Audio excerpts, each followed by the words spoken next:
Kodungallur taluk government ആശുപത്രിയിൽ എസിക്ക് തീപിടിച്ചു. ഫയർഫോഴ്സും ആശുപത്രി ജീവനക്കാരും ചേർന്ന് തീയണച്ചു. ആശുപത്രിയിലെ അമ്മയും കുഞ്ഞും വിഭാഗത്തിൽ ഇന്ന് രാവിലെ 9 മണിയോടെയായിരുന്നു സംഭവം. എസിക്കുള്ളിൽ നിന്നും പുക ഉയർന്നതിനെ തുടർന്ന് ജീവനക്കാർ മുൻകരുതൽ നടപടികൾ സ്വീകരിച്ചതിനാൽ കൂടുതൽ നാശനഷ്ടങ്ങൾ ഉണ്ടായില്ല. പിന്നീട് ഫയർഫോഴ്സ് എത്തി അപകടാവസ്ഥ ഒഴിവാക്കി.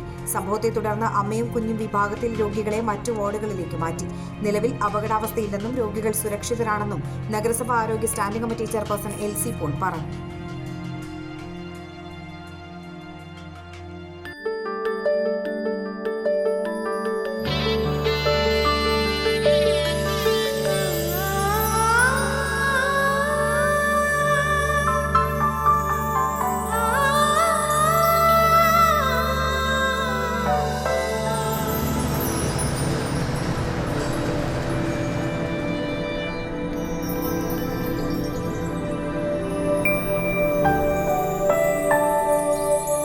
നിങ്ങളുടെ അധ്വാനത്തിന് സത്യമുണ്ട്. ഞങ്ങളുടെ സ്വർണത്തിനും. Ishara golden diamonds, Kodungallur road, Triprayar. സ്വർണത്തിന്റെ സത്യം.